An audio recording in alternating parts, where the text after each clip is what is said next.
अस्सलामुअलैकुम अजीजो दोस्तों, मैं सब दोस्तों को वेलकम कहना स्टोरी वाला तो कमराया बरादरी, पट्टी बरादरी, लाहौर के जग तो चलारा तो लूना पट्टिया तो जितने जितने भी दोस्त आए हैं सब को वेलकम तो खुश आमदी। अज अलहमदुल्ला असी इतने इकट्ठे हुए हैं साई बरादरान की सपोर्ट वास्ते, इमरान खान साहब की सपोर्ट वास्ते। 8 तारीख को अल्लाह ताला के फजलो करम नाल कूलर ते मोहरा ला के इंशाअल्लाह साई साहबान को कामयाब कर दे और ये साडे हल्के दी तरक्की का अल्लाह ताला के फजलो करम नाल निशान शुरू हो रहे हैं और आइंदा भी इंशाअल्लाह नज़ीर इसी तरह तुहाडी खिदमत करते रहेंगे। बाकी सब दोस्तों का बहुत शुक्रिया। आने वाले मैं बिला तखीर टाइम बहुत शार्ट है, अली भाई को दावत देगा और अपने ख्याल का इजहार कर। अली अफजल साई साहब जिंदाबाद, जुनैद अफजल साई साहब जिंदाबाद। सबसे पहले तो मैं इंतहाई माजर ख्वाह हूँ कि आप भाइयों को इतना इंतज़ार करना पड़ा और मैं लेट हो गया, और साथ ही साथ मैं आप भाइयों का, बुजुर्गों का तहे दिल से शुक्रगुजार हूँ कि आपने हमें इज्जत दी, अपना कीमती वक्त दिया और यहाँ पे हमारी बातचीत सुनने के लिए तशरीफ लेके आए। मेरे भाइयों, मुझे 4-4.5 माह का अरसा मिला जिसमें मैं पहले MPA मुंतखब हुआ और उसके बाद अल्लाह की ज़ात ने इज्जत दी, मैं सूबाई वजीर बना।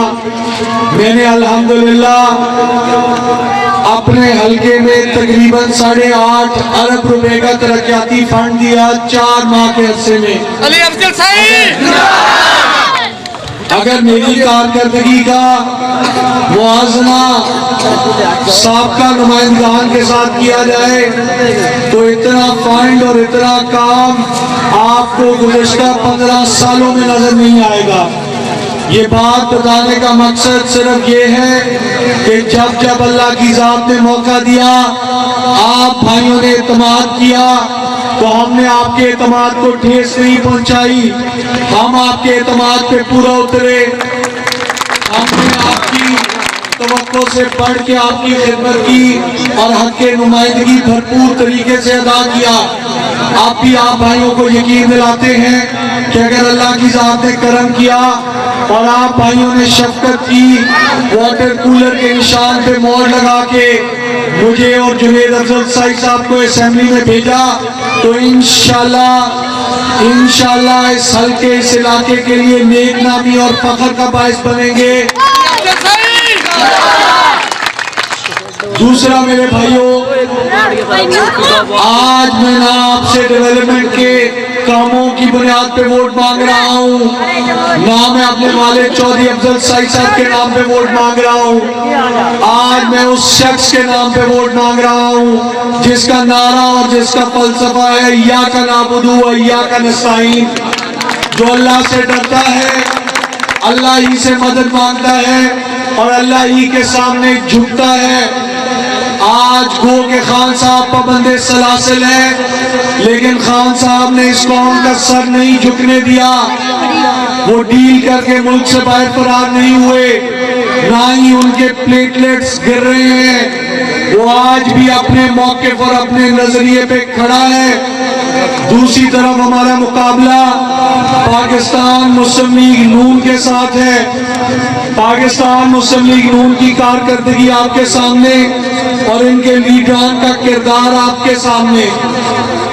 आज पूरी दुनिया में पाकिस्तान मुस्लिम लीग नून के कायद पाकिस्तान की बेइज्जती का बायस बने हुए हैं। गैर मुल्की यूनिवर्सिटियों में जब भी कभी करप्शन पे लेक्चर दिया जाता है तो हवाला और मिसाल नवाज शरीफ की दी जाती है, और आज भी जब पूरी दुनिया में दयानतदारी की बात होती है तो अल्हम्दुलिल्लाह इमरान खान साहब का नाम लिया जाता है। तो मेरे भाइयों, हमने 8 फरवरी को क्या करना है कि हमने बाबा बुल्ले शाह साहब की नसीहत पे अमल करना है। बाबा बुल्ले शाह साहब फरमाते हैं, कागज उत्ते अग ना रखी पागल दे सिर पग ना रखी। कागज उत्ते अग ना रखी पागल दे सिर पग ना रखी। बुल्ले शाह दी मन ले सकिया मुल्क दा राखा ठग ना रखी।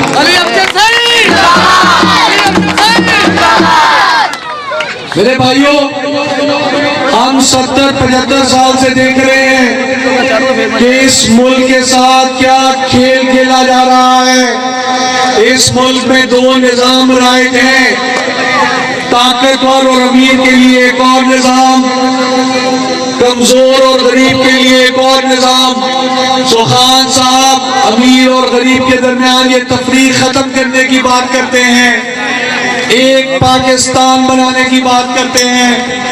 आज बड़े अफसोस के साथ ये कहना पड़ता है कि पूरी दुनिया में पाकिस्तानियों की कोई इज्जत नहीं है।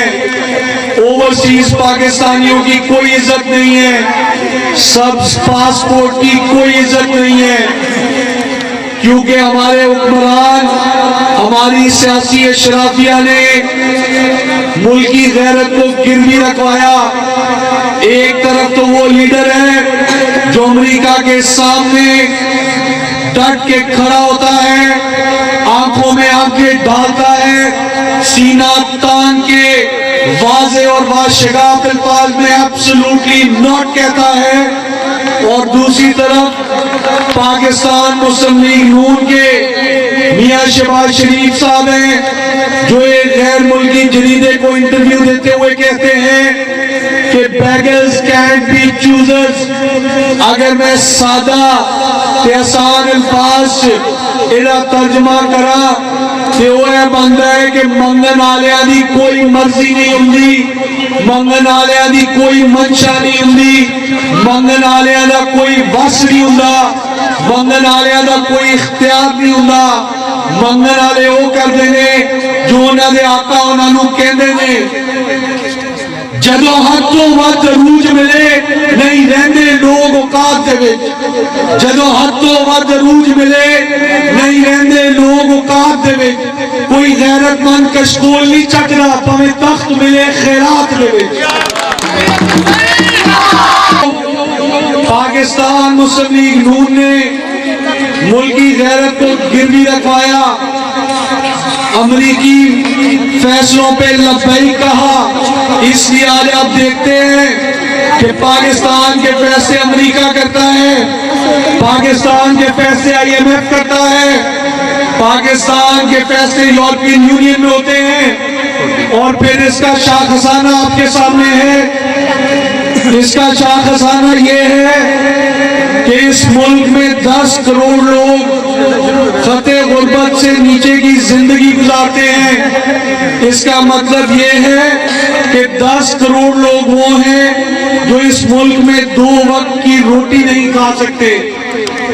सो मेरे भाइयों, मैं आपसे पूछना चाहता हूं कि हम अपनी आने वाली नस्लों को कैसा पाकिस्तान देना चाहते हैं। क्या हम इसी तरह से गुलामी की जंजीरों में जकड़ा पाकिस्तान देना चाहते हैं, या वो पाकिस्तान देना चाहते हैं जिसका ख्वाब अल्लामा मोहम्मद इकबाल साहब ने देखा था? क्या इसी तरह हम पस्ती में गिरा हुआ पाकिस्तान देना चाहते हैं, या हम वो पाकिस्तान देना चाहते हैं जिसके लिए मेरे और आपके बुजुर्गों ने कुर्बानियां दी थी? क्या हम इसी तरह से एक बदनाम और बेइज्जत पाकिस्तान देना चाहते हैं, या हम वो पाकिस्तान अपनी आने वाली नस्लों को देना चाहते हैं जो इस नारे पे कायम हुआ कि पाकिस्तान का मतलब क्या? ला इलाहा इल्लल्लाह। तो ये मेरे भाइयों हमारी खुशकिस्मती है कि आज के दौर में इमरान खान साहब की सूरत में एक अहल और दयानतदार लीडर, एक मुहिब्बे वतन लीडर हमें मैसर आया, जो आज भी इस मिट्टी के साथ वफा निभा रहा है। आज भी वो इस मिट्टी का कर्ज चुका रहा है। आज गो के वो पाबंदे सलासिल है, लेकिन वो अपने मौक़िफ़ से, अपने नजरिए से, अपने बयानिए से पीछे नहीं हटा। वो आज भी गैर मुल्की कुव्वतों को कह रहा है कि वो और ही होंगे कम हिम्मत जो जुल्म और तशद्दुद सह न सके, शमशीर और सना की धारों पर गदार सदाकत कह न सके। ये चश्मे फलक ने देखा है ताकत में जो हमसे बढ़कर थे, तो ईद का तूफान जब उठा वो मद्दे मुकाबिल रह न सके। एक शौक़े हसूले मकसद ने, एक शौक़े हसूले मकसद ने यूं हिर्सो हवस से पाक किया, हम जुल्म के हाथों बिक न सके और वक्त की रो में बह न सके। तो उस लीडर को, उस मसीहा को वोट दें जो मेरे और आपके हकूक की जंग लड़ रहा है। मैं आखिर में आपको इस बात का यकीन दिलाता हूं कि जो वोट आप इमानत की सूरत में इमरान खान साहब के नाम पे हमें देंगे, इंशाल्लाह आपके नुमाइंदगान इस इमानत में खयानत नहीं करेंगे। हम इंशाल्लाह आपको मायूस नहीं करेंगे। हम इंशाल्लाह आपकी तवक्को से बढ़ के आपकी खिदमत करेंगे। हम इंशाल्लाह 8 फरवरी को इमरान खान साहब की क़यादत में एक रोशन पाकिस्तान की बुनियाद रखेंगे। हम इंशाल्लाह खूने दिल दे के निखारेंगे रुखे पर के गुलाब, खूने दिल दे के निखारेंगे रुखे पर के गुलाब। हमने गुलशन के तहफ़्फ़ुज़ की कसम खाई है। बहुत मेहरबानी। बहुत